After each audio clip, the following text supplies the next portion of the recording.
выражаемость, как и завещано. Широкий резонанс вызвало последнее заявление известного пропагандиста русского мира, писателя и члена команды Путина Захара Прилепина о вторжении в Узбекистан и присоединении его к России по аналогии с украинским сценарием. Я на самом деле еще стою искренне за то, чтобы вот эти вот территории, откуда едут к нам гастарбайтеры, чтобы их присоединять просто целиком и уже на месте их, ну, как бы обучать русскому языку, чтобы не здесь их учить, а там уже, собственно, там, в Узбекистане, допустим. Спасибо. Мы будем, я всерьез на самом деле говорю, я не шучу, не валяю дурака, что позволит нам в любой момент, собственно, сказать, что так как 2 миллиона ваших граждан находятся на нашей территории, мы, собственно, претендуем на вашу территорию, потому что большинство ваших здесь, они уже проголосовали даже за это. Ну или какая-то другая форма, на самом деле, может быть придумана. Кто нам запретит после парада в Киеве, собственно говоря, что-либо сделать полезное на евразийской территории? Никто. Заявил Прилепин во время конференции в пресс-центре «Россия сегодня» 20 декабря. Bu gaplarda muayyan suveren davlatga tahdid jarangladi. Qo'shib olishimiz kerak degani, bosib olishimiz kerak degani tahdiddan boshqa narsa emas. Напомним, что Захар Прилепин является сопредседателем партии «Справедливая Россия. Патриоты за правду» и членом Центрального штаба, созданного по инициативе Путина Общероссийского народного фронта. А в августе 2023 года он получил звание подполковника и должность заместителя командира по военно-политической работе полка особого назначения «Оплот» в составе Росгвардии, состоящего из ветеранов боевых действий на территории Сирии и Украины. Я считаю, что Россия имеет все возможности для того, чтобы стать в центре глобального мирового переустройства.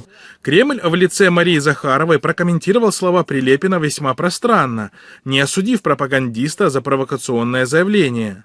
Российская сторона неоднократно подчеркивала, что привлечение трудовых ресурсов из-за рубежа, прежде всего из дружественных стран, отвечает интересам как России, так и государств, экспортеров таких услуг.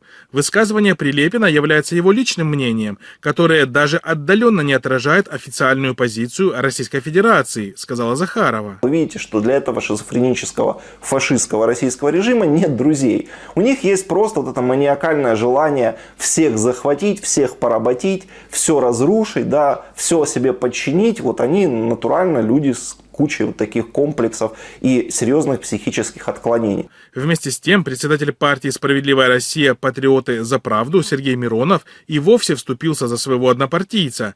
Это не некая политическая программа, не шаги, которые, например, собирается предпринимать наша партия. Это просто такое мнение. Мнение талантливого писателя, настоящего патриота нашей страны, не более того, сказал Миронов.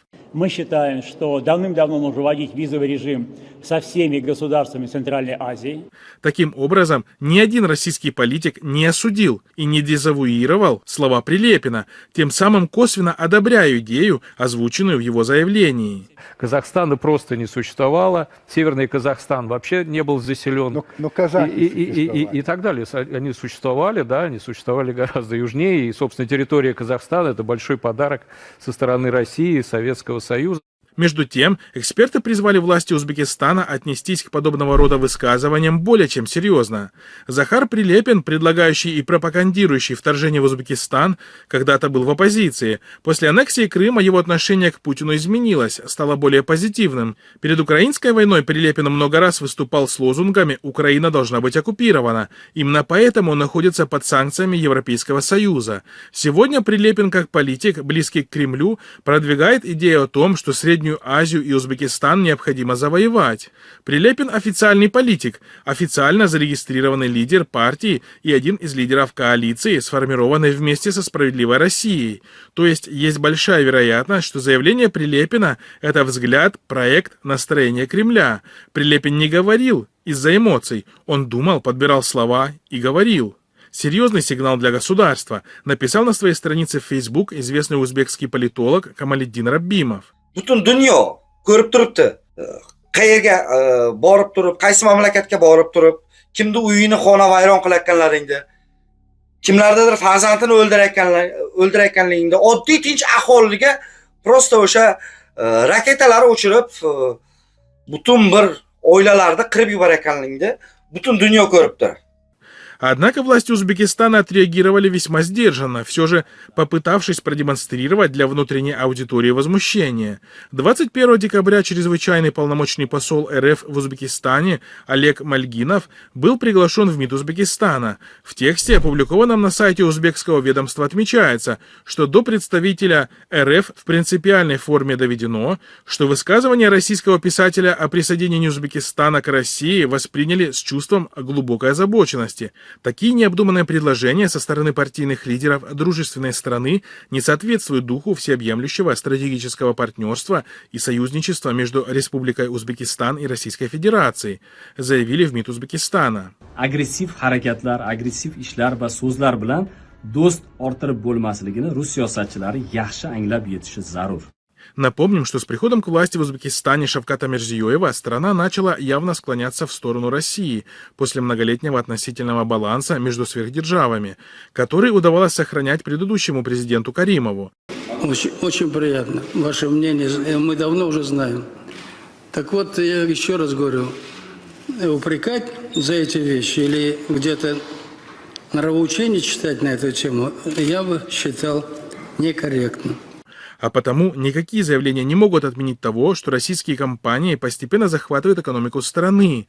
Все население уже давно подсело на российские государственные телеканалы, а Узбекистан стал одной из стран параллельного импорта, спасающих Россию от западных санкций за вторжение в Украину.